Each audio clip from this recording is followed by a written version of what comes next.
الحمد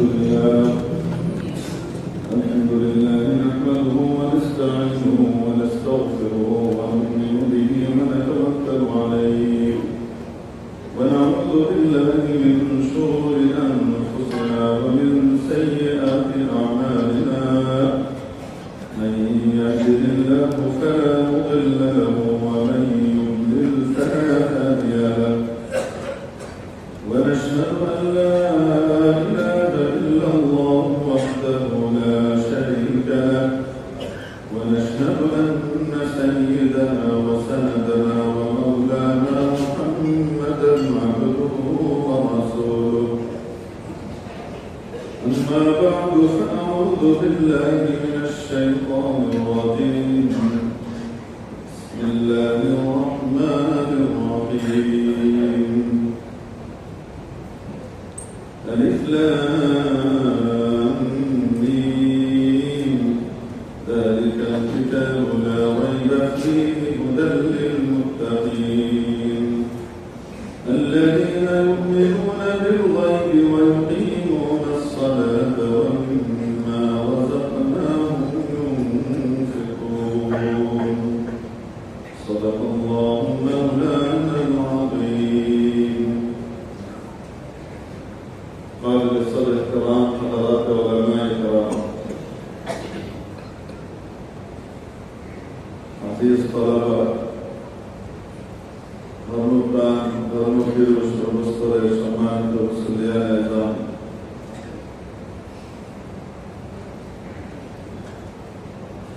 আল্লাহ জাল্লা শানুহু ওয়া আ'লা ওয়ালাহু আমাদেরকে আপনার মহান ঘরে হাজির দিবার তৌফিক দান করেছেন। হৃদয়ের গভীর থেকে শুকর আদায় করি আলহামদুলিল্লাহ। রমাদান মুবারকের এক দশমিক প্রতিক্রান্ত প্রায়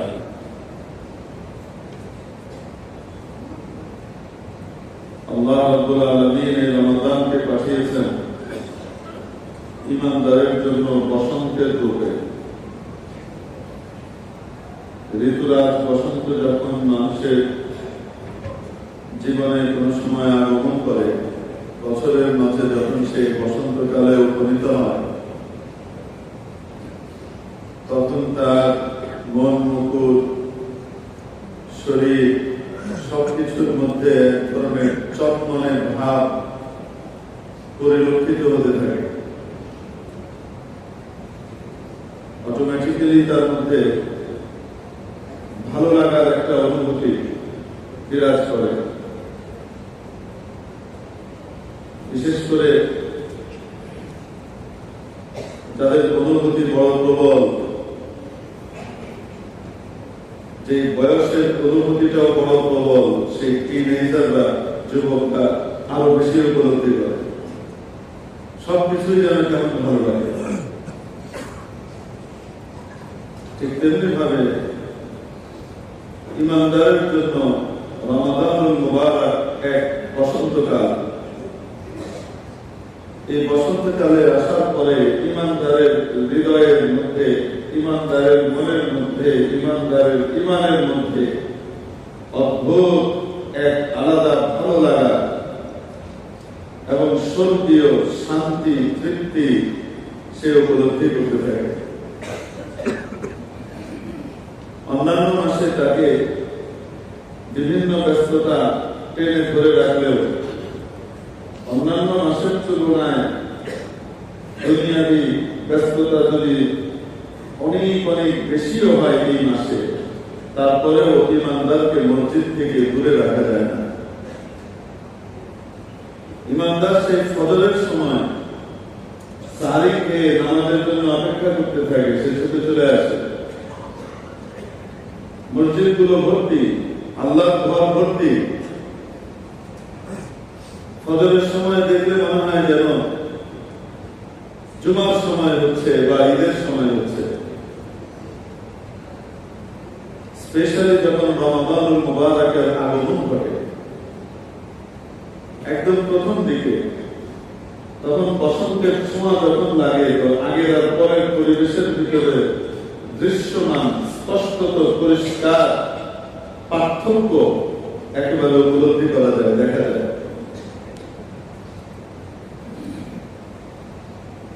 মুমিন মনে করে তার বসন্ত চলে এসেছে, তার আনন্দের সীমা থাকে না। রমাদান এক উৎসবের আমেজ তার মধ্যে বিরাজ করে। এটা আমরা প্রতি বছরই দেখি। এটা কেমন একজন ক্ষুধার্ত মানুষ, তৃষ্ণার্ত মানুষ যখন ক্ষুধার্ত অবস্থায়, তৃষ্ণার্ত অবস্থায় বাড়িতে ফিরে, অথবা একদিন তার খাওয়া জোটেনি, খাওয়ার মতো সুযোগ পায়নি, আর তার খুব প্রিয় সুস্বাদু খাবার তার সামনে উপস্থিত হয়, ঘানে চারিদিক মোমো করছে, আর সেই খাবারটা সে যেমন পছন্দ করে ঠিক তেমনি ভাবে তার সামনে আসে। তো বসার পরে তার যে অনুভূতিটা হয় সেটা হলো মাত্র এক গামলা, কিন্তু আমার অর্ধেক পেটও বলবে না।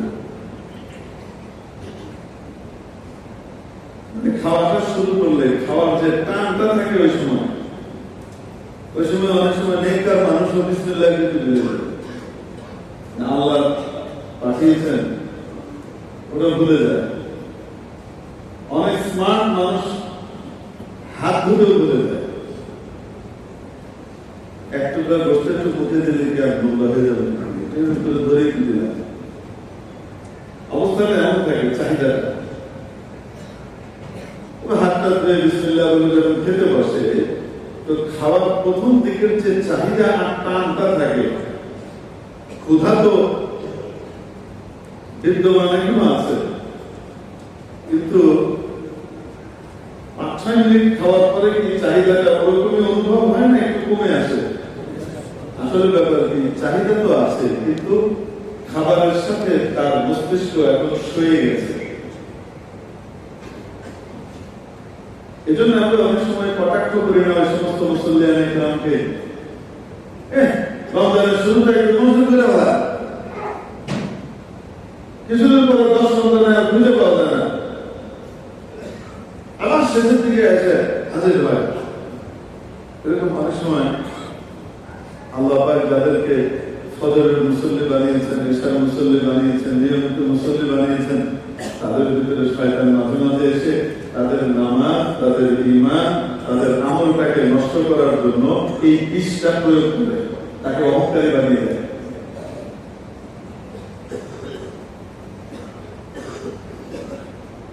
তার ভেতরে শয়তান জানে একে সিনেমা হলে নেওয়া যাবে না,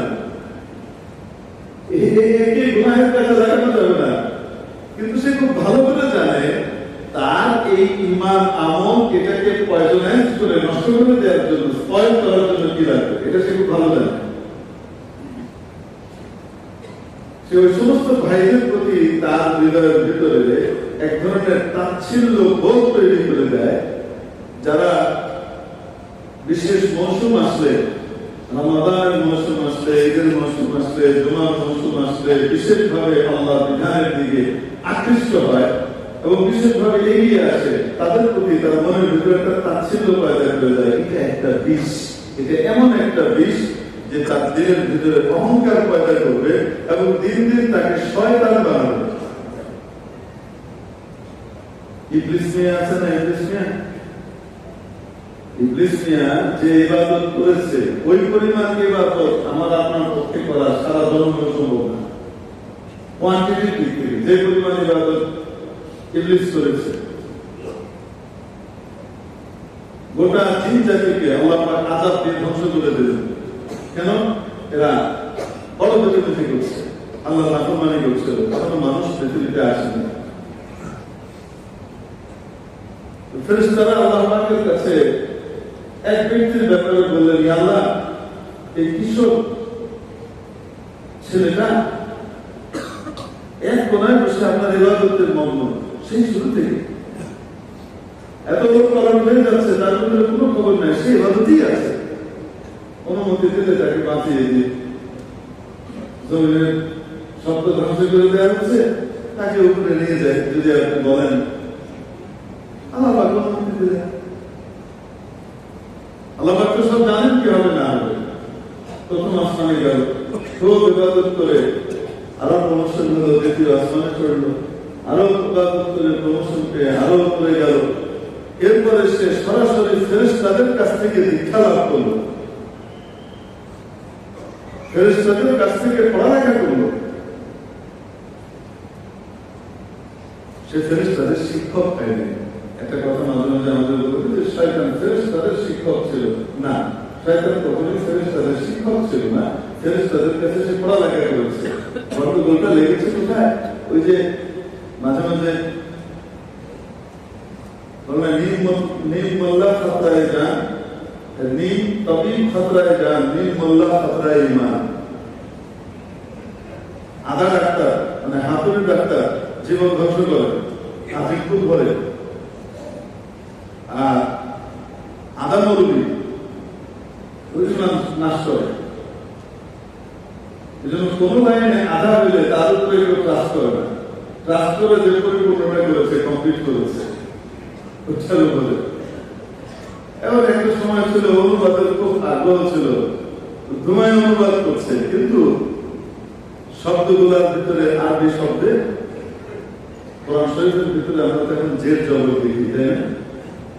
দেখি না? রাসূল সাল্লাল্লাহু আলাইহি ওয়াসাল্লামের যুগে কোরআন শরীফে জের জবর ছিল না, মানে দেয়া ছিল না। হযরত উসমান রাদিয়াল্লাহু তাআলা যে মুসহাফ রাসূল সাল্লাল্লাহু আলাইহি ওয়াসাল্লামের ওহী লিখক সাহাবীদের কাছ থেকে পরিপূর্ণ একত্রিত করে একবারে মা বাইনা দাফাতাইন নিয়ে এসেছেন, এটার ভিতরে জের জবর ছিল না, কারণ ওদের জের জবর লাগতো না। পরবর্তীতে যখন ইসলাম অনারবের ভিতরে প্রসারিত হলো, অনারবীরা তো আরবি ভাষায় পারদর্শী না, ফলশ্রুতিতে তারা উচ্চারণের ক্ষেত্রে জের জবর প্রয়োগের ক্ষেত্রে ভুল করে ফেলে। আমরা কাকে দিয়ে কি নেন? ভয়ঙ্কর সাফাক রক্ত পিপাসু এক লোক ছিল, জালিম। তার নেতার জন্য সে গোটা এলাকার ভিতরে ত্রাস সৃষ্টি করে রেখেছিল, তার কথায় সবকিছু চলছে। মানে মহাশয়রা চাচ্ছিল এক লোক, হাজ্জাজ ইবনে ইউসুফ, মহাশয়রা চাচ্ছিল নামাজ এক ওয়াক্ত বাদ দিল না, 5 ওয়াক্ত নামাজ ওরা ঠিক মতো পড়তো। ওই সময়কার দুষ্টরাও ঠিক মতো নামাজ পড়তো, এই জমানার ভালো কেউ শয়তান নামাজ থেকে দূরে চলে যায়। এই ভদ্রলোকের ভিতরে এই অনুভূতি আসলো, আরে আমার এদের অনারবী যারা আছে এরা তো আর ঠিক মতো দেখে দেখে করতে পারবে না, উল্টো বলা পড়ে।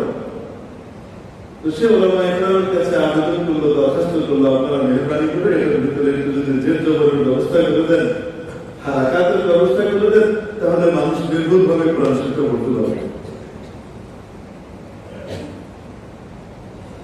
এরপর থেকে এই জের জবর কোরআন শরীফ আমরা পাই এবং আল্লাহর রহমতে এখন আমরা সহিভাবে কোরআন শরীফটা পড়তে পারি। যারা শিখেন তারা, আর যদি না শিখেন, শুধু ক্ষমতায় আরোহণ করার উদ্দেশ্য হয় যে আমাকে দ্রুত ক্ষমতায় যেতে হবে, আর ইসলাম হলো শুধু লেভেল। তাদের দলের সিনিয়র নায়েবে আমির হয়ে কোরআন শরীফ তেলাওয়াত করবে, যে তেলাওয়াতে নিজের নামাজও ভাঙবে, পিছনে কেউ ইক্তেদা করলে তার নামাজও ভাঙবে। ওয়াকুল জাআল হাক্কা ওয়া যাহাকাল বাতিল ইন্নাল বাতিলা কানু জাহাকা। আমি যখন আমার বেগম সাহেবের সামনে একটু শোনাইছি, তো বেচারা হাফেজ না, বুঝতে পারেনি।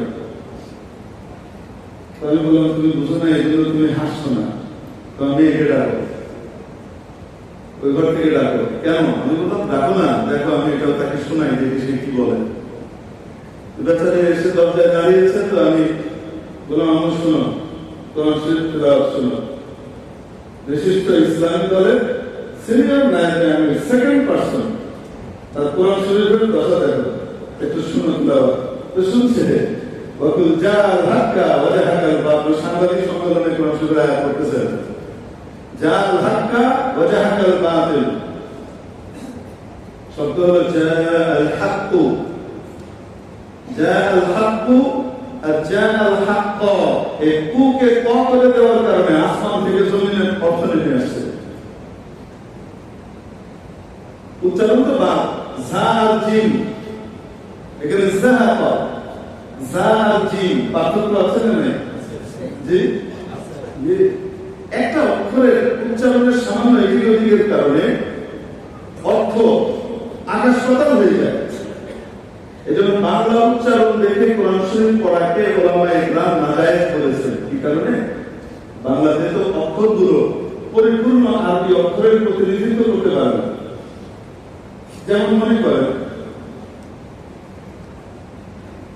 জাল্লা, জাল দিয়ে দাল জাল আছে না, জাল্লা অর্থ হলো অপমানিত হলো। জিম দিয়ে যদি পড়ান আপনি জাল্লা, মহা সম্মানিত হলো। কিন্তু বাংলায় লেখার সময় তো আপনার কাছে হয় ভুলবিদ্য নয় মুন্তর্য। আবার জাল্লা এটা লিখতে হলো আপনাকে হয় ভুলবিদ্য নয় মুন্তর্য, নয় জাল্লা পদস্খলিত হলো, পিছলা খেলো, মোচট খেলো, আছাড় খেলো। দল্লা বিভ্রান্ত হলো, গোমরা হয়ে গেল, সব ওয়াল্লা ছায়াদার হলো। এখন বলেন আরবিতে জাল, জা, জিম, বর, জি, তারপরে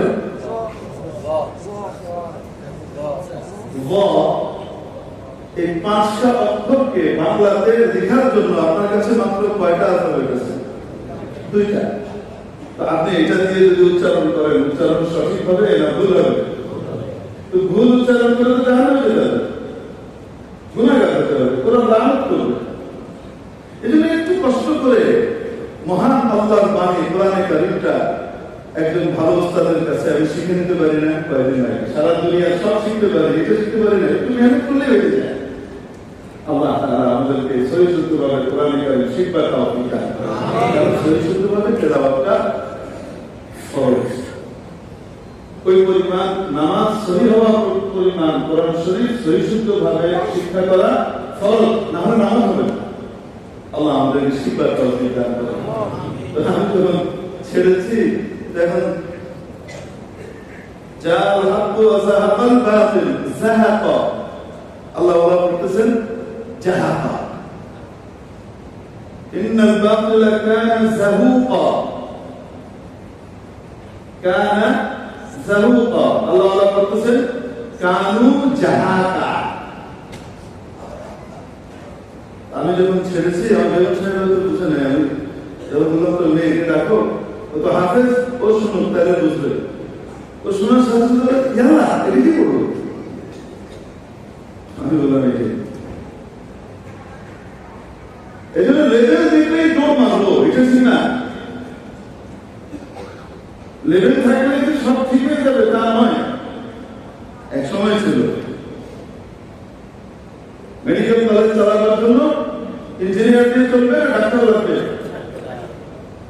ডাক্তারি আবার একটা ইঞ্জিনিয়ারিং কলেজ চালাবার জন্য বড় একজন ডাক্তার সাহেবকে বসিয়ে দিলে হবে না, সেখানে বড় ইঞ্জিনিয়ার লাগবে। শরীয়ত কায়েম করার জন্য শরীয়তের আলেম লাগবে।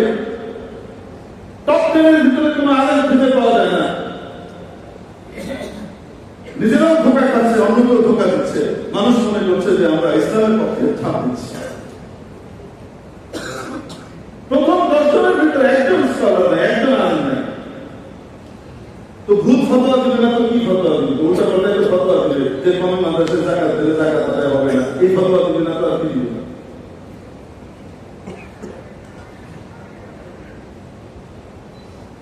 আল্লাহ পাক আমাদেরকে সতর্ক থাকবার বুঝবার তৌফিক দান করুন।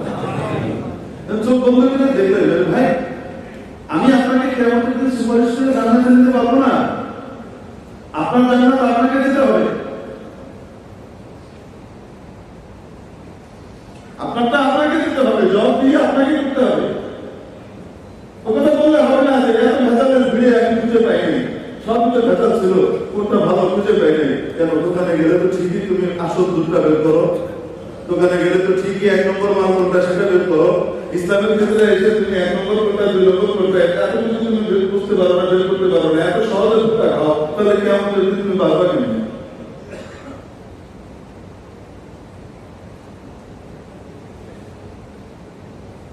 এক সময় ছিল শীর্ষ পর্যায়ে বড় বড় আলেমরা ছিলেন, যার ফলশ্রুতিতে সিদ্ধান্তগুলোর ভিতরে ইসলামী ছাপ পরিষ্কার থাকত। আল্লাহ মাফ করুন, এখনকার পরিস্থিতি তা না, কারণ নাম নিচ্ছি না, কিন্তু নিজেদেরকে সতর্ক হয়ে চলতে হবে। মেরে মুখতারাম আজিজ ও দোস্ত, এই জন্য বলছিলাম যে ওই যে সহিষ্ণুভাবে পড়া জানা জেদ জবরের কারণে আকাশ পাতাল অর্থ হয়ে যায় একটা জেদ জবরের কারণে। যেমন আরবিতে শব্দ একটা মিম আইন লাম মিম একসাথে লেখা আছে, ধরে মিম আইন লাম মিম, এর আগে আছে যা, যা মানে এসেছেন। এরপরে আপনি কি পড়বেন? 2 ভাবে পড়া যায়, মুআল্লিমুন মুআল্লামুন, মুআল্লিমুন মুআল্লামুন, এটা 2 ভাবে পড়া যাবে। যা মুআল্লিমুন অর্থ হলো শিক্ষক এসেছেন, মুআল্লামুন অর্থ হলো ছাত্র এসেছে। আকাশ পাতাল ব্যবধান হয়েছে না হয়নি? একটা জের আর জবর, আল্লাহু আকবার। তো অনুবাদ করার সময় ওখানে তো আরবিতে তো লেখার সময় কি থাকে না, আরবি কিতাবগুলোর ভিতরে তো জের জবর দেওয়া থাকে না। যারা আরবি ভালো জানে তারা পড়লেই বুঝে যে এখানে কোন শব্দ কোন অর্থ হবে, জের জবর কোনটা হবে না হবে সে বুঝে। তো এখন ইবলিসের উপাধি দেওয়া হয়েছিল মুআল্লামুল মালায়েকা ফাসবাহা মুআল্লামান বিল মালায়েকা, সে ফেরেশতাদের কাছ থেকে শিক্ষা গ্রহণকারী হলো, সে ফেরেশতাদের ছাত্র হয়ে গেল। একটা পর্যায়ে ইবলিস নিয়ে মনে আছে তো আপনাদের, ইবাদত করতে করতে প্রমোশন পেয়ে আসমানে গিয়েছে, আসমান ইউনিভার্সিটিতে পড়েছে, তার কাছে ফেরেশতাদের কাছে, ফেরেশতাদের কাছ থেকে শিক্ষা লাভ করল। অনুবাদক ইবলিস নিয়ে মর্যাদা দিতে গিয়ে এখানে রাম জবরের জায়গায় জেল বানিয়ে দিল। তো বেশি কি মুআল্লিমুল মালায়েকা, ফেরেশতাদের শিক্ষক। ইবলিস ফেরেশতাদের শিক্ষক ছিল না, ফেরেশতাদের কাছে সরাসরি পড়েছে। এত কিছু করার পর আপনি জানেন ইবলিস ধ্বংস হয়েছে কোন জিনিসের কারণে? একটা জিনিসের কারণে, সেটা হলো তার ভিতরে অহংবোধ পয়দা হয়েছে, অহংকার, আমি সেরা। আল্লাহ সকলকে সিজদা করতে বললেন হযরত আদম আলাইহিস সালামকে। আল্লাহ বলেন ফাসাজাদাল মালায়েকাতু কুল্লুহুম আজমাউন, সকল ফেরেশতারা সিজদা করল। যত এসপি সাহেব ছিলেন সবাই সেলুট করলো, কনস্টেবল নিয়ে দাঁড়ায় দিলেন। এই এসপি সাহেব সবাই সেলুট করলো, তুই কনস্টেবল খাড়া হয়েছিস কেন? কনস্টেবল যদি আমারও তো হয়নি সেলুট করতে, আমি তো আর এসপি না, বলছি না, এটা বললে হবে না? হাস্যকর কথা। ওই মস্তিষ্কের ভিতরে আছে জিন, সে ফেরেশতা না, ইবলিস নিয়ে জিন। আল্লাহ বলেন কানা মিনাল জিন্নি ফাতাসাফা আন আমরি রাব্বিহি, ও জিন জাতির অন্তর্ভুক্ত ছিল। তো সেরা ফেরেশতাদেরকে আল্লাহ সিজদা করতে বলছেন, ও দাঁড়িয়ে আছে। আল্লাহ জিজ্ঞেস করলেন মা মানাআকা আন তাসজুদা ইযা আমারতুক, সিজদা করতে বললাম তাহলে সিজদা করলি না কেন? সে বলে কি, সে কিন্তু এটা বলে নাই আল্লাহ আপনি তো আমারে করেন, আপনি ফেরেশতাদেরকে বলছেন আমি তো জিন, সে কিন্তু এটা বলে নাই। সে এটা বুঝেছে যে এই সিজদার আদেশ আরো অধিকতর ভাবে আমার উপর প্রযোজ্য ছিল। যদি ফেরেশতাদের জন্য এটা প্রযোজ্য হয় তাহলে আমার জন্য তারও বেশি, এটা সে বুঝেছে। কিন্তু সে বলেছে আনা খায়রুম মিন, আমি হচ্ছে ভালো, আমি আদমের চেয়ে ভালো। ওটাকে বানিয়েছেন মাটি দিয়ে, আমাকে বানিয়েছেন আগুন দিয়ে। আগুন নিচে জ্বালালের উপরে যায়, মাটির উপরে মারলে নিচে আসে। তো যেটা নিচে নামে সেটার দাম কম, যেটা উপরে যায় তার দাম বেশি। তো উত্তম অধমকে সেজদা করবে, এটা অযৌক্তিক। আল্লাহর সামনে যুক্তিবাদী করেছে, আল্লাহ বলছেন কোন উত্তর দিতে নাই, না ফাইন্নাকা রাজিম, তুই ঠিক দিবে না, কথাই বলেন না। অবশ্য বের হওয়ার আগে সে আল্লাহকে এমন চিনা চিনত যে আমি এত ইবাদত করেছি, যদিও এই অহংকারের কারণে আমি বেরিয়ে যাচ্ছি, কিন্তু এই সময় যদি আমি আল্লাহর কাছে চাই, আল্লাহর মতো ইনসাফওয়ালা কেউ নাই, আমি চাইলে আমার দিদি চিন্তা করে দেখেছেন। সে ওই সময় আমার আল্লাহর কাছে বলছে, আল্লাহ বের তো করে দিচ্ছেন। বোকা যদি একটা বারের জন্য বলতো আল্লাহ ভুল হয়ে গেছে, মাফ করে দেন, আল্লাহ সাথে সাথে মাফ করে দেবেন। আল্লাহ চাইতে বড় রহিম, গফুর, সত্তার, বড় মায়াময়, বড় ক্ষমাশীল কেউ নাই, বিপদে তো নাই। তো সে কি বলতেছে, যুক্তি দিচ্ছে, আল্লাহ ঠিক আছে বের তো করে দিচ্ছেন, ফাবিমা আওয়াইতানি লা আউদান্না লাহুম সিরাতাকাল মুস্তাকিম। হ্যাঁ, তার আগে কিছু চেয়ে আমাকে কিয়ামত পর্যন্ত হায়াত দিন, আনজিরনি ইলা ইয়াউমিল বাসুন। আল্লাহ বললেন ইন্নাকা মিনাল মুনযারিন, যা হায়াত দিয়ে দেওয়া হবে, ছাড় দিয়ে দেওয়া হবে, কিয়ামত পর্যন্ত তোর আর পাকাও করা হবে না, কিয়ামত পর্যন্ত ছাড় দিয়ে দেওয়া। কিন্তু পাওয়ারটা পাওয়ার সাথে সাথে সে আরেকটা জিজ্ঞেস করছে, আরেকটা অনুমতি চাই যে এই বনি আদমের রক্ত কণিকার সাথে রগরেশার ভিতরে যেন আমি ঘোরাইতে পারি, সেই ক্ষমতাটা আমাকে দেন। সেটা করেছেন আল্লাহ বলেন, যা দিলাম। এখন সে চ্যালেঞ্জ করছে আল্লাহকে, ফাবিমা আওয়াইতানি আ'উদান্না লাহুম সিরাতাকাল মুস্তাকিম। এই আদম যার কারণে আপনি আমাকে বহিষ্কার করলেন, আমাকে গোমরাহ করলেন, এখনো বলে না যে আমি আমার কারণে গোমরাহ হয়েছি, এখনো দায় কার কাঁধে চাপাইতেছে। আদম আলাইহিস সালামের কাঁধে। আদম আলাইহিস সালাম কি বলছিল যে তুই সিজদা করিস না রে ইবলিস আমাকে? আচ্ছা, আদম আলাইহিস সালাম হয়তো সরাসরি বলেন নাই, কিন্তু ইঙ্গিতে মনে হয় ইশারায় বলছিলেন, এটা চোখে কি করা যায় বলছিলেন। ও দায়টা কার কাঁধে চাপাচ্ছে? আদম আলাইহিস সালামের কাঁধে। সে বলছে, যে আদমের কারণে আপনি আমাকে গোমরাহ করে দিলেন আর বিভ্রান্ত করলেন না, তো আমি তার বাচ্চা কাচ্চাদের পথের ভিতরে বসে থাকবো, চলার পথে আমি বসে থাকবো, আপনার যে সিরাতে মুস্তাকিম আছে ওই রাস্তায় আমি বসে থাকবো, চলতে দিব না। শুধু বাধা সৃষ্টি করবো আর স্পিড ব্রেকার দিব যে সে যেতে পারছে না, আটকে যাচ্ছে, হোঁচট খাচ্ছে, না না না, তা না। সে নামাজ পড়তে চাচ্ছে, আমি শুধু তাকে ব্রেক দিয়ে বাধা দিয়ে দিলাম, এতটুকু, তা না। সে আল্লাহ রাস্তায় খরচ করতে চাচ্ছে, মসজিদে মাদ্রাসায় খরচ করতে চাচ্ছে, ভালো জায়গায় দান করতে চাচ্ছে, আমি তাকে বাধা দিয়ে দিলাম, শুধু তা না, আরো অনেক রকমের। সে গরিব দুঃখীর পাশে দাঁড়াতে চাচ্ছে, আর আমি তাকে বাধা দিয়ে দিলাম, শুধু এতটুকু মানুষ, না, আমি আরো কিছু করবো। কি করবো জানেন? স্পিড ব্রেকার দিয়ে যদি আটকাইতে না পারি, তার গতি থামাতে না পারি, তাহলে আমি সামনে দিয়ে আক্রমণ শানাবো, পেছন থেকে হামলা করবো, ডান দিক থেকে হামলা করবো, বাম দিক থেকে হামলা করবো, চতুর্মুখী আক্রমণে আমি তাকে পাগল করে তুলবো এবং আপনার শরীর পথ থেকে তাকে আমি বিচ্যুত করে চলবো। যেভাবে পারি আমি সেভাবে তাকে সরাবো। আল্লাহ তাআলা এই শত্রুর হাত থেকে আমাদেরকে হেফাজত করেন। আল্লাহ পাক আমাকে হেফাজত করেন। আল্লাহ পাক আপনাকে হেফাজত করেন। আল্লাহ পাক দুনিয়ার সমস্ত মুসলমানকে হেফাজত করেন, পরিজনকে হেফাজত করেন। আল্লাহ বলেছেন, ইন্নাশ শাইতানা লিল ইনসানি আদুউম মুবিন, নিশ্চয়ই শয়তান মানুষের জন্য প্রকাশ্য শত্রু। আল্লাহ পাক এই কথা বলে দিয়েছেন, প্রকাশ্য শত্রু। তারপরও যদি সে শত্রুকে চিহ্নিত করতে না পারি, আইডেন্টিফাই করতে না পারি, তো ব্যর্থতা কোথায় রাখবে? এই উপস্থিতি তো শয়তান জানে, ফজরের মুসল্লি, নিয়মিত মুসল্লি, যার কামাই অনেক, যার ক্রেডিট অনেক, আল্লাহ পাকের কাছ থেকে সে অনেক কিছু অর্জন করেছে, তাকে সিনেমা দেখতে বলতে সে সিনেমা দেখবে না। তো তার ইমানটা নষ্ট করবে কিভাবে? তার আমলটাকে নষ্ট করবে কিভাবে? তার ভিতরে অহংকারের বীজ পয়দা করবে।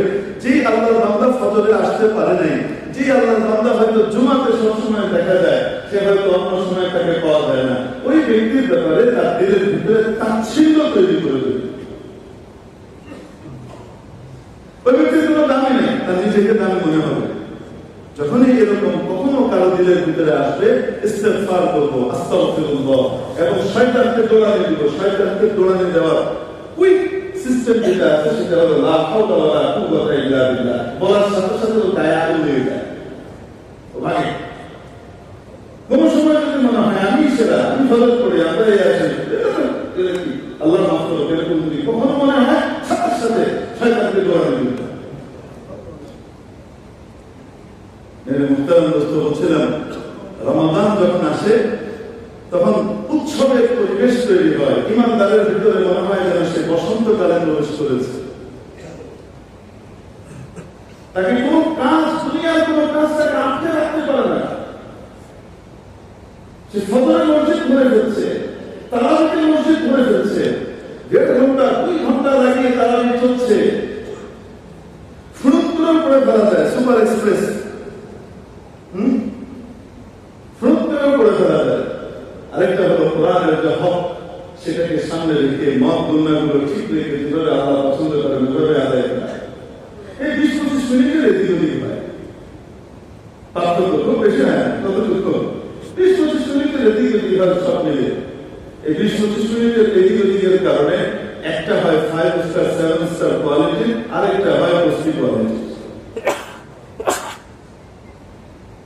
সে জানে অমুক জায়গাতে গেলে তাড়াতাড়ি শেষ হবে, তারপর সে ওখানে যায় না, এমন জায়গাতে যায় যেখানে ধীরে ধীরে স্পষ্ট করে প্রতিটা অক্ষর বোঝা যায়। এমন জায়গাতে গিয়ে সে কি করে, নামাজ শুনে, তেলাওয়াত শুনে। এই যে তার ভিতরে এক বসন্তের আবহ তার ভিতরে তৈরি হয়, এটি কিসের কারণে? রমাদানুল মুবারাকের কারণে। রমজান আসে, ইবাদতের হাত ছাড়িয়ে নিয়ে আসে, ফেরেশতা ঘোষণা করতে থাকে আল্লাহ পাকের পক্ষ থেকে। রাসূল পাক সাল্লাল্লাহু আলাইহি ওয়াসাল্লাম বলেন, যেদিন রমজানের প্রথম রজনী আসে, ফেরেশতা ঘোষণা করে আল্লাহর পক্ষ থেকে, ইয়া বাগিয়াল খাইরি আকবিল, হে কল্যাণকামী, আগুয়ান হও, অগ্রসর হও, ধাবমান হও, ওয়া বাগিয়াশ শাররি আকসির, হে অন্যায়কারী, তুমি অন্যায় কমিয়ে দাও, অন্যায় ছেড়ে দাও, অপরাধ ছেড়ে দাও, নাফরমানি ছেড়ে দাও। এবং সেইটা অবচেতন ভাবে মুমিন মুসলমানের হৃদয়কে কি করে, নাড়া দেয়। হয়তো আমি সরাসরি কানের চামড়ার কান দিয়ে আপনি শুনতে পাচ্ছি না, কিন্তু আপনার হৃদয়ে যে ঈমান আছে, সেই ঈমানি কান কিন্তু সেটা শ্রবণ করে, এবং ফেরেশতা সেই ডাকে সাড়া দিয়ে পাক ভাঙা জোয়ারের মতো মসজিদের দিকে তারা চলে আসে, ইবাদতের দিকে তারা যেতে থাকে। এটা কি অবাস্তব না বাস্তব? কেউ ঠেকাতে পারে না। আল্লাহ তাআলা এই বসন্ত আমাদের শেষ পর্যন্ত ধরে রাখবার তৌফিক দান করুন। আমিন। রমাদান মুমিনের বসন্ত।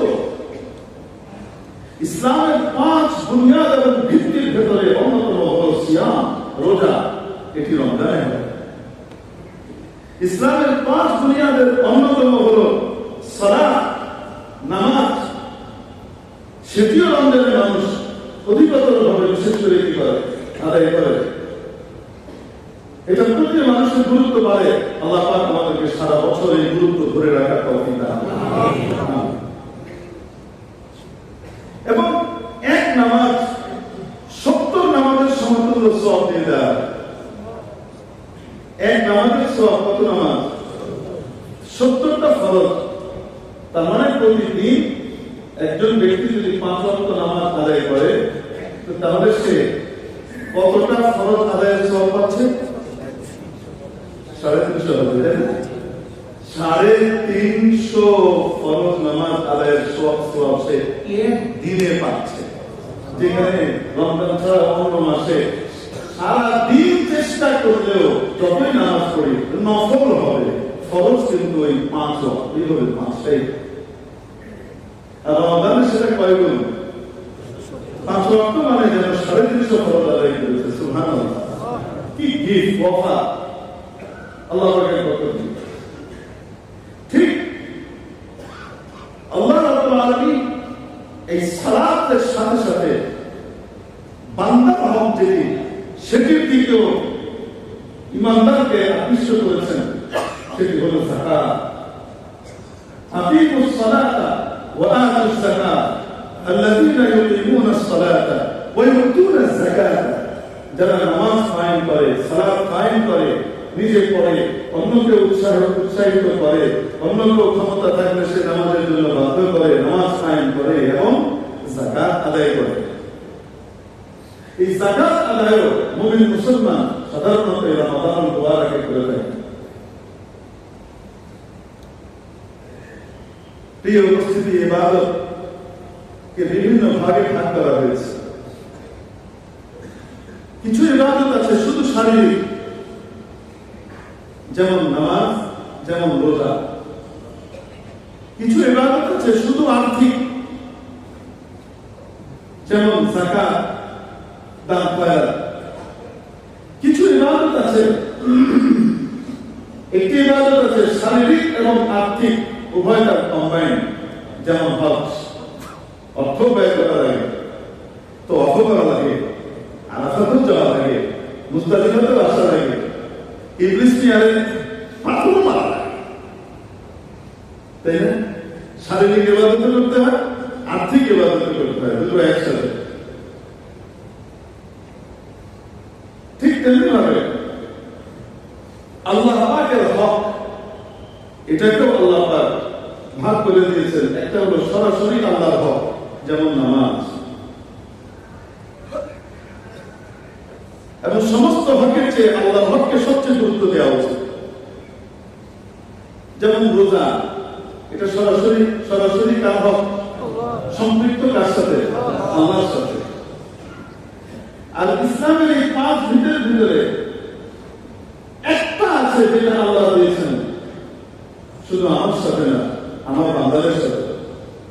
এটা বান্দাদের হক, সেটার নাম হলো যাকাত। মোটামুটি পয়সা করে আসছেই, আমার খরচ কত ওইটা দেখতে চান। এই যে সরকারকে ট্যাক্স দিতে হয় না, আলহামদুলিল্লাহ আমি ট্যাক্স পে করি। তো ট্যাক্স দিতে গিয়ে ইনকাম ট্যাক্স যে উকিল সাহেব আছেন, আমার আয় নেই, ব্যয় নেই, এই নাই তেমন কিছু, ও ওইটা তো দেখবে না। আপনার ব্যয় কত হলো ওইটা তো দেখবে না। আয় এই বেশি গেছে, তার মানে দেওয়া লাগবে। তারপর চোখ বন্ধ করে দেই, কেন দিই? এটা বান্দার হক। এটা দিয়ে আরো অনেকের কি হয়, রাষ্ট্রের অনেক প্রয়োজন পুরো হয়, অনেকের হক আছে এখানে, চেষ্টা করি দেওয়ার জন্য। তবে হ্যাঁ, যারা রাষ্ট্র ক্ষমতায় থাকবে তাদেরকেও আল্লাহ রাব্বুল আলামিন আল্লাহর পক্ষ থেকে একটা সীমা রেখা দিয়ে দিয়েছে যে এর চেয়ে বেশি দেওয়া যাবে না, বা এই পরিমাণের বেশি না হলে এটা করা যাবে না। এতটুকু পরিমাণ, এমন কাছ থেকে নেওয়া যাবে, এগুলো কিছু নীতিমালা আছে। আসলে সেই নীতিমালাগুলো যদি আমাদের রাষ্ট্রে বা পৃথিবীর রাষ্ট্রগুলোতে বাস্তবায়িত হতো না, তাহলে কোন মানুষের উপরে সরকারের ট্যাক্স দিতে কষ্ট করতে হতো। কিন্তু নীতিমালাগুলো তো সব তৈরি হয়ে গেছে, ইউরোপ আমেরিকার সিস্টেম। ওরা যেভাবে দিয়েছে সেভাবে করতে হচ্ছে, ওই লাইনের বাইরে যাওয়া হবে। কারণ আমদানি খাত বন্ধ হয়ে যাবে সেক্ষেত্রে, তখন বলবে চলুন। সরকার কত নেয় ভাই? ট্যাক্সটা যখন কাটে কত নিয়ে যায়? মোটামুটি একটু পয়সা বেশি হয়ে গেলে 15% কেটে দিচ্ছে, 20% কেটে দিচ্ছে। মানে 100 টাকায় 15 টাকা, 100 টাকায় 20 টাকা নিয়ে যাচ্ছে। আর আল্লাহ রাব্বুল আলামিন সব বান্দাদের উপর না, যেই বান্দার উপরে কাছে এই পরিমাণ অর্থবিত্ত আল্লাহ দিয়েছেন যে তার প্রয়োজনীয় খরচ বাদ দেওয়ার পরেও, যেটা তার একান্ত প্রয়োজনীয় খরচ, সেটা বাদ দেওয়ার পরেও তার কাছে তার ইনকামের ভিতরে তার প্রয়োজনীয় ঋণ এবং তার প্রয়োজনীয় যে খরচ আছে পরিবার পরিচালনা, এই খরচ বাদ দেওয়ার পরে যদি তার কাছে 52.5 তোলা রূপা পরিমাণ কি থাকে, রূপা থাকে অথবা টাকা থাকে, অথবা 7.5 তোলা পরিমাণ স্বর্ণ থাকে। যদি স্বর্ণ আর রূপা কোনোটাই পরিপূর্ণ নাই, 7.5 তোলাও নেই, 52.5 নেই, তাহলে দুইটার ভিতরে একটাকে আরেকটার মূল্যে নিয়ে যে নিম্নের যেটা হয় সেটার মূল্য পরিমাণও যদি হয়ে যায়, এই 52.5 তোলাকে নিসাব বলে। কি বলে? এই 7.5 তোলাকে কি বলে? নিসাব। এই পরিমাণ অর্থ বৃত্ত যার কাছে থাকে তাকে সাহেবে নিসাব বলা হয়। আল্লাহ পাকের বিশেষ কৃপা ধন্য বান্দা যে আল্লাহ তাকে অভাবী বানাননি, আল্লাহ তাকে অন্যের চেয়ে ভালো রেখেছেন মনে। এই জন্য শুকরিয়া হিসেবে আল্লাহ পাক বলে দিচ্ছেন, ইসলাম কখনো শুধু নিজের পেট পূজার নাম নয়, নিজেরটা চিন্তা করবে, সেলফিশ হবে তার নাম নয়। ইসলাম তো অন্যের জন্য চিন্তা করতে শেখায়। অর্থাৎ এই পরিমাণ অর্থ যদি তোমার কাছে থাকে, তাহলে এবার তোমার উপরে যাকাত খরচ হয়ে গেল। যাকাত খরচ হয়ে যাওয়ার পরে এখন আপনি হিসাব করেন তো দেখি কত টাকা আসে। খুব বেশি কিন্তু না, মোটামুটি এরপরে যদি 2,20,000-এর মতো আসছে, তাই না? দেখেন তো 7.5 কোটি টাকা পরিমাণ, আনুমানিক প্রায় 4,000 করে আসছে।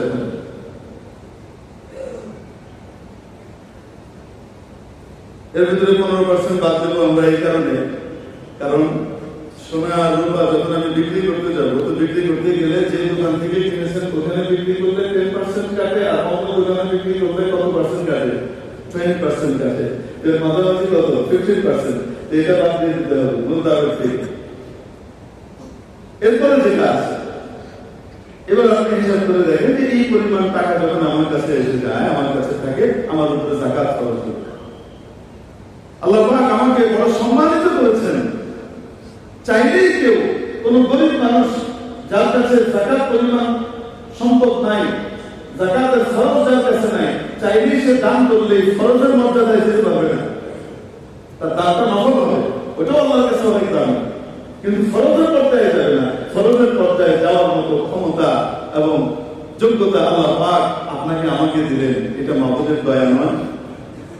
আল্লাহ পাক কত পার্সেন্ট দিতে বলছেন? মাত্র 2.5% মাত্র। সরকার তো বলে এটা ব্যাংকের ভিতরে রেখে দিলে তো সেখান থেকে এই কাটে ওই কাটে কত কিছু করে। সরকার এইভাবে 12%, 15% নিয়ে যাচ্ছে, ক্ষেত্র বিশেষত আরো অনেক বেশি নিয়ে যাচ্ছে। আর আল্লাহ পাক গরিব দুঃখীর জন্য দেওয়ার জন্য দিয়েছেন মাত্র কত পার্সেন্ট? 2.5%। বান্দা 97.5% তুমি ব্যবহার করো। তুমি যদি এই 2.5%, 97.5 থেকে ঠিক মতো বের করে নিয়ে আসো, তাহলে বাকি মালগুলো পবিত্র হয়ে গেল। বাকি মালগুলো কি হয়ে গেল? পবিত্র হয়ে গেল, সাফ হয়ে গেল। আর এই পবিত্র মালের হেফাজতের দায়িত্ব আমি আল্লাহ। তুমি আমার জন্য 2.5% বের করে দাও, তোমার বাকিটুকুর সিকিউরিটির দায়িত্বটা আমি আল্লাহ। মেরে মুহতারাম দোস্ত, আজকে যদি সারা বাংলাদেশের মানুষ যাদেরকে আল্লাহ যাকাতের যোগ্যতা দান করেছেন, তারা যদি যথাযথভাবে 2.5% মহাসিদ্ধ উপজেলা সব যদি ঠিকঠাক মতো এটা আদায় করতো না, বাংলাদেশে একজন মানুষ না খেয়ে যেত। তো যাকাত পাবে কে? আমি যাকে চাই তাকে দিলে হবে না। যেমন যাকাত আমার উসুলকে দেয়া যাবে না, আমি আমার ফুরুকে দিতে পারবো না। উসুল মানে আমার বাবা মা, আমি সৃষ্টিতে যাদের সরাসরি ভূমিকা আছে, শারীরিক অংশ আছে কোনো না কোনো ভাবে। যেমন আমার বাবা মা, বাবা মার বাবা মা মানে দাদা দাদি, নানা নানি, তার উপরে আমি এদেরকে যাকাত দিতে পারবো না। যাকাতের উপযুক্ত হলেও আমি দিতে পারবো না। আবার আমার ফুরুকে দিতে পারবো না। আমার ছেলে মেয়ে, তাদের ছেলে মেয়ে, তাদের ছেলে মেয়ে, সরাসরি যারা, তাদেরকে দিতে পারবো না। এখন বলেন, আপনার থেকে যারা তৈরি হয়েছে তাদের ভিতরে কি আপনার ভাই আছে? না। আপনার বোন আছে? না। আপনার ভাই বোন তৈরি হয়েছে আপনার বাবা মার মাধ্যমে, আপনার কাছ থেকে না। এই জন্য সুন্দর করে আপনি আপনার ভাইকে যাকাত দিতে পারেন যদি উপযুক্ত হয়, আপনি আপনার বোনকে যাকাত দিতে পারেন যদি উপযুক্ত হয়, বরং তারা অধিকতর উপযুক্ত অন্য অনেকের তুলনায়, যদি তাদের যাকাতের উপযুক্ততা থাকে। আচ্ছা, কে পেতে পারে? ইন্নামাস সাদাকাতু লিল ফুকারা। এক নম্বর হলো যারা ফকির। শরীয়তের দৃষ্টিতে ফকির কাকে বলে? যে সাহেবের নিসাব নয়, নিসাবের মালিক নয়, তাকে কি বলা যায়? ফকির বলা যায়। সে যাকাত পেতে পারে। যার কাছে সম্পদের, প্রয়োজনীয় সম্পদের অতিরিক্ত কত নাই, এই নিসাব পরিমাণ সম্পদ নাই, এরকম ব্যক্তিকে আপনি কি করতে পারেন? জাকাত দিতে পারেন। আপনার দাওয়াত যদি উপযুক্ত হয় তাকে দিতে পারেন, আপনার বউকে যদি দিতে চান তাও দিতে পারেন, তবে বেতন হিসেবে যদি দিয়ে দেন তাহলে কিন্তু আর জাকাত আদায় হবে। হ্যাঁ, একটু অতিরিক্ত খাটাই নিয়েছে, তোরা এত টাকা দিলাম, জাকাতের টাকা দিছি, আর তারপরে আমি রাগ করতেছি, একটু কাজ করতে বললাম অতিরিক্ত, সেটা করবো না, তাহলে কিন্তু ঝামেলা হয়ে যাবে। তার মানে আমি তার কাছে এক্সপেক্ট করতেছি সে কি করবে, এই জাকাতের বিনিময়ে সে অতিরিক্ত আমার কিছু কি করে দিবে, কাজ করে দিবে, সে করলো না, তাই মনে হচ্ছে তার মানে জাকাতের ঝামেলা হয়ে যাচ্ছে। খুব ফিকির করে, কিন্তু খেয়াল রাখা আপনার ড্রাইভার সাহেব উপযুক্ত, তাকে আপনি দিতে পারেন। ওয়াল মাসাকিন, অসহায় যার পিছনে, ওয়াল আমিলিনা আলাইহা, যাকাত সরকারের পক্ষ থেকে যাকাত উসুলের দায়িত্ব প্রাপ্ত হয়। ইসলামী খেলাফত হুকুমত যেহেতু নাই, তো সরকারি ভাবে যাকাত আদায়ের সেই সিস্টেম সেখানে নাই। তো হুজুর সরকার তো বিভিন্ন সময় যাকাত নেয়, হ্যাঁ নেয় তো, বিভিন্ন জায়গায় দেখি এরা এখানে সরকারি খাতে যাকাতের টাকা নেওয়া হয়। সরকারের 1 নম্বর ইসলামের 1 নম্বর ইমাম, তার খবর থাকে না। 2 নম্বর নামাজ, তার খবর থাকে না। রোজা, এটারও খবর থাকে না। কিন্তু ইসলামের 65 নম্বর জাকাত, এটা খুব কম। এজন্য জাকাত আদায় করার জন্য খুব চিন্তা ভাবনা করা, দেখলাম দাম দিয়ে দিলাম, তার জন্য না। তো যদি কোন সময় খেলাফতে ইসলামী আল্লাহ দুনিয়াতে প্রতিষ্ঠা করেন, আমাদের দেশে আসে, আল্লাহ যদি আনেন, তো তাহলে তখন ওই আমিলিনা আলাইহা, যারা এই যাকাত উসুলের দায়িত্ব থাকে, তাদেরকেও যাকাত দেওয়া যাবে। কিন্তু সেই যাকাত বন্টনটা করবে কে? সরকার, আপনি আমি না। সেটা কে দিবে? তাকে দিবে সরকার, আপনি আমি না। এটা মাথায় রাখতে হবে। ওয়াল মুআল্লাফাতি কুলুবুহুম, এটা রহিত হয়ে গেছে। ইসলামের নবী সাল্লাল্লাহু আলাইহি ওয়াসাল্লামের যুগে আল্লাহ পাক দিয়েছিলেন, পরবর্তীতে আল্লাহ পাক এটাকে রহিত করে দিয়েছেন। ওয়াফিল রিকাব, বন্দী মুক্তির জন্য। ওয়াফি সাবিলিল্লাহ, ওয়াবনিস সাবিল, আল্লাহর রাস্তায় দেয়া যায়। যারা আল্লাহর রাস্তায় আছে তাদেরকে দেয়া যায়। যারা জিহাদ ফি সাবিলিল্লাহর ভিতরে লেগে আছে, এই মুজাহিদিনের জন্য এখান থেকে খাত ব্যয় করার কে আছে? অনুমতি আল্লাহ পাক দিয়ে রেখেছেন, রাষ্ট্র ব্যয় করতে। এবং ফি সাবিলিল্লাহ, আল্লাহর পথ, আল্লাহর দ্বীনের জন্য যারা কাজ করে তাদের জন্য আল্লাহ পাক কি করে রেখেছেন? এটা রাস্তা উন্মুক্ত করে রেখেছেন। ওয়াবনিস সাবিল, মুসাফির, একজন ব্যক্তি পরদেশে যাওয়ার পরে, দেশে তার অনেক টাকা আছে, ওখানে মনে করে তার ক্রেডিট কার্ড হারিয়ে গেছে, তার টাকা পয়সা নাই, সে অনেক টাকার মালিক, দেশে তার টাকা আছে, কিন্তু শহরে তার কাছে নাই, তাকেও দেওয়া যাবে কিনা? দেওয়া যাবে।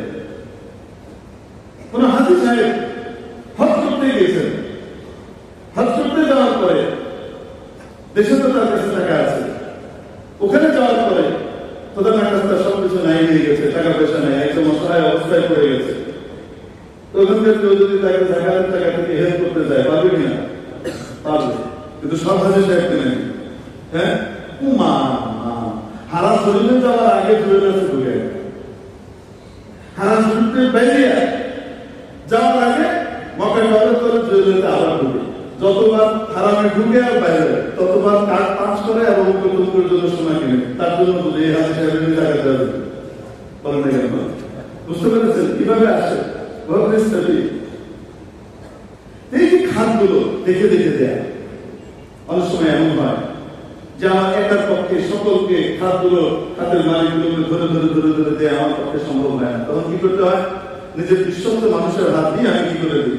বন্টন করে দিই, যে আমি কিছু দিচ্ছি, আরো তো আমার অনেক হয়ে গেছে, এটা আপনি কি করে দেন? দিয়ে দেন, দিয়ে দেন। আপনি যদি আপনার কোন উকিলের মাধ্যমে বা মানে আপনি কোন প্রতিনিধির মাধ্যমে, আপনার পিএস এর মাধ্যমে, আপনার জাকাত আপনার বেগমের মাধ্যমে, হ্যাঁ আপনার জাকাত আপনার বিশ্বস্ত কোন ব্যক্তির মাধ্যমে যদি বন্টন করেন, আদায় হবে কি হবে না? এমন কেউ যদি ফতোয়া দেয় যে না দিনে আদায় হবে না, মেরে মুহতারাম দোস্ত, সর্বাধিক উপযুক্তকে আমাদের অর্থ সীমিত, খাত অনেক, অধিক উপযুক্ত কাজ। একে একে হক দেখেন। এক, আপনার আত্মীয় স্বজন। দুই, আপনার প্রতিবেশী। সবার আগে আপনার মুসলিম ভাই বোন, কারণ কোনো কাফেরকে যাকাত দেওয়ার অনুমতি নাই। তাকে দান করবেন, অন্য জায়গা থেকে দিবেন। শুধু বাবা মাকে যাকাত দিতে পারবো না, তারা যদি গরিব হয় বাবা মাকে তুমি তোমার মালের ময়লাটা কিনে দেবে। বাবা মার জন্য তো বাকি 97.5 থেকে দিবা, তোমার সন্তানকে দিবা 97.5 থেকে দিবা, দাদা দাদিকে দিবা 97.5 থেকে দিবা। এই 2.5% ভিতরে হামলা করতে হবে কেন? এটা তো আল্লাহ নিজের জন্য চেয়ে নিয়েছে যে আমাকে দাও, আমি তোমাকে দিয়েছি। আমি তাদেরকে যা দিয়েছি সেখান থেকে তারা খরচ করে, এটা আমার ইচ্ছা অনুযায়ী করো। এই 2.5% এখানে দাও। 1 নম্বর ইসলাম। 2 নম্বর হলো আপনার আত্মীয় স্বজন করে। 3, আপনার প্রতিবেশী। আপনার প্রতিবেশী।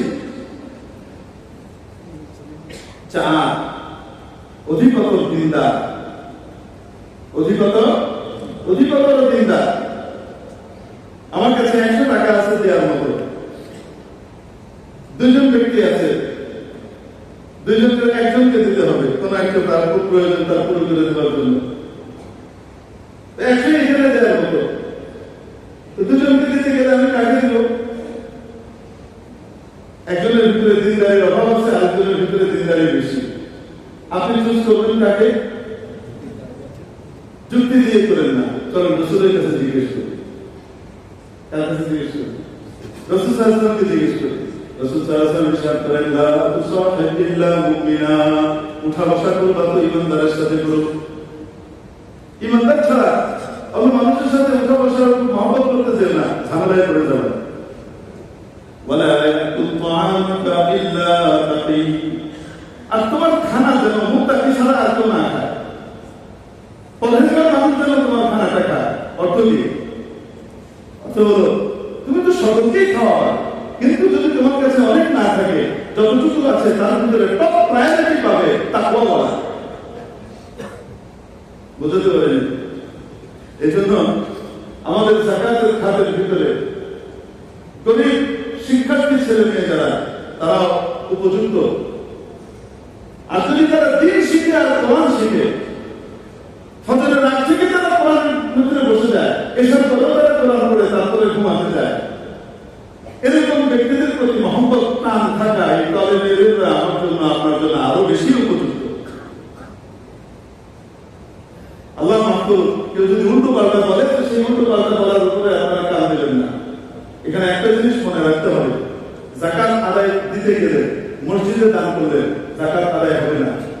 মাদ্রাসার বিল্ডিং বানাইতে দান করলে যাকাত আদায় হবে না।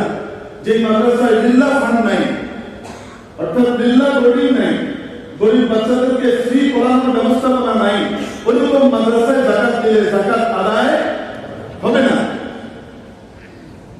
যাকাতের জন্য শর্ত হলো তামলিক, অর্থাৎ যাকে যে উপযুক্ত তাকে মালিক বানিয়ে দেওয়া জিনিসটা, সেটা খাবার হোক, সেটা কাপড় হোক, সেটা টাকা হোক, যেটাই হোক না কেন, তাকে সেটা কি বানিয়ে দেয়?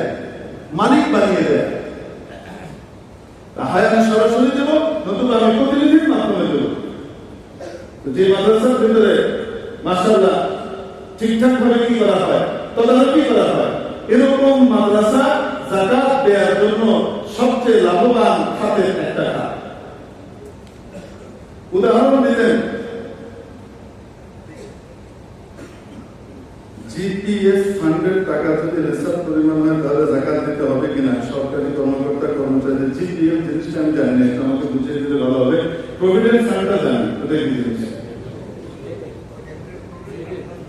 আচ্ছা ঠিক আছে, অসুবিধা নেই, নামাজের পরে ইনশাআল্লাহ আমি বুঝবো। যাদের যাদের বিশেষ বিশেষ যাকাত সম্পর্কিত মাসলা জানার ইচ্ছা আছে, স্পেশাল যদি আমাকে জিজ্ঞেস করতে যে আরো জানার দরকার হয়, ইনশাআল্লাহ বলবো, ঠিক আছে? আর জনস্বার্থ সংশ্লিষ্ট হলে সেটা পরের জমাতে আবার বলে দেবো, অসুবিধা নেই ইনশাআল্লাহ। মেরে মোহতারাম দোস্ত, এই জন্য বলছিলাম যে হযরত সদস্য রহমতুল্লাহ আলাইহি ছিলেন, যিনি আইয়ুব খানের সামনে ইসলামের ব্যাপারে টাইট করে কথা বলেছিলেন। আইয়ুব খান একবার বলেছিল ওনাকে খাস মিটিং, বাংলাদেশের শীর্ষ আলেম ছিলেন, গভর্নমেন্ট মাদ্রাসার প্রতিষ্ঠাতা ছিলেন, লালবাগ মাদ্রাসার প্রতিষ্ঠাতা, ফরিদাবাদ মাদ্রাসার প্রতিষ্ঠাতা আল্লামা শামসুল হক ফরিদপুরি রহমতুল্লাহ আলাইহি। প্রথমে জেনারেল লাইনে ছিলেন এবং জেনারেল লাইনে পড়ে ম্যাট্রিকে, ইন্টারমিডিয়েটে, সেন্টার পরীক্ষায় ফার্স্ট পেয়েছেন, পরে মহানা সাহেব হয়েছেন, ছাত্রের মহানা হয়েছেন। তো আইয়ুব খান একবার বলেছিল, আপনি কার সামনে কথা বলছেন আপনি জানেন? আমি পাঠানের বাচ্চা পাঠান। তো উনি আঙ্গুল উঁচু করে বলেছিলেন যে হ্যাঁ, আপনি পাঠানের বাচ্চা পাঠান হতে পারেন, আপনাকেও মনে রাখতে হবে আপনি কার সামনে কথা বলছেন, আমি মুসলমানের বাচ্চা, মুসলমান। হযরত ফরিদপুরি রহমাতুল্লাহ আলাইহি বলেছিলেন, মাদ্রাসার তালিবীদের পিছনে, মাদ্রাসার উন্নয়নের পিছনে কোনো দান আর অন্য জায়গার তাদের দান দুটার পার্থক্য হলো এই, একজনকে 500 টাকা দেওয়া হলো, সে 500 টাকা, দুইজনকে 500 টাকা দেওয়া হলো, একজন 500 টাকা দিয়ে মিষ্টি কিনে নিয়ে এসে খাওয়াই দিল। খারাপ কাজ করেছে না ভালো কাজ?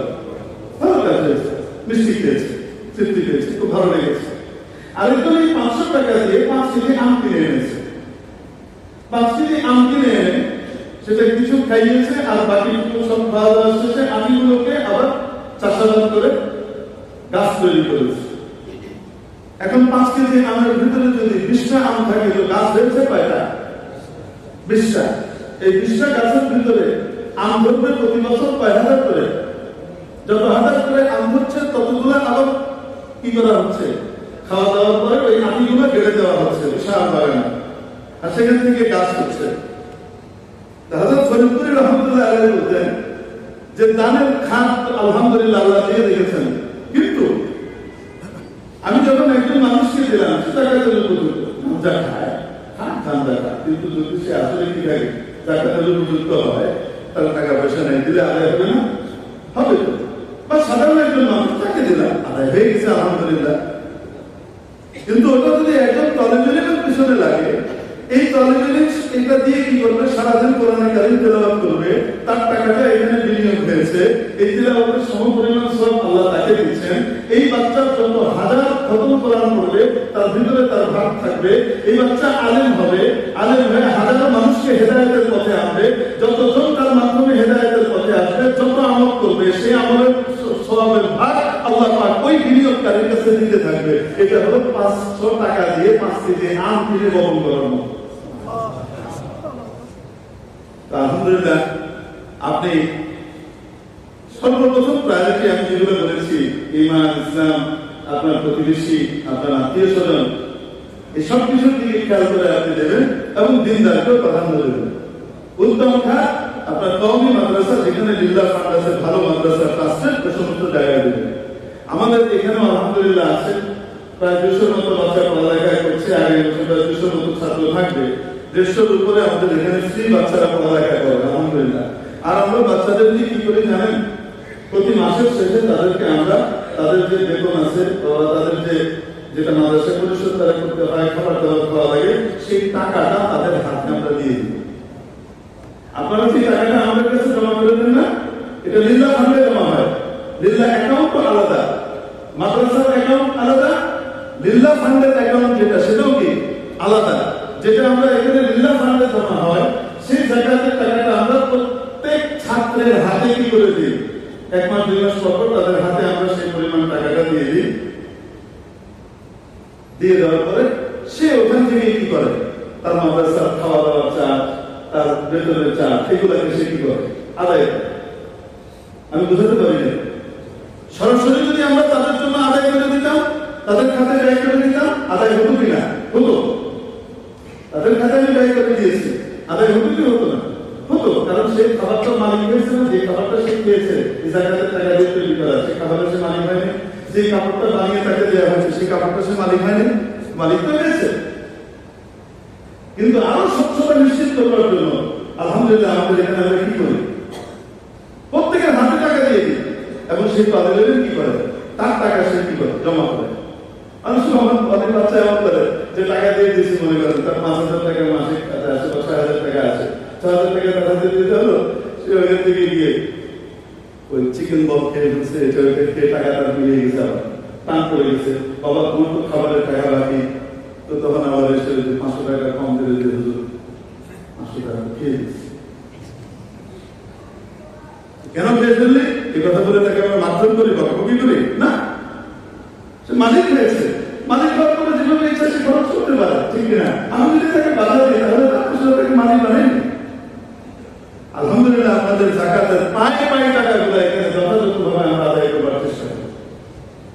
একবার মাদ্রাসা, সব মাদ্রাসাতে আপনি দান করবেন, আমি আপনাকে আহ্বান করবো। তবে এই মাদ্রাসাটা এক হলো দিনদারের জায়গাতে আছি এবং আপনার প্রতিবেশী, এই হকটাও তার আছে।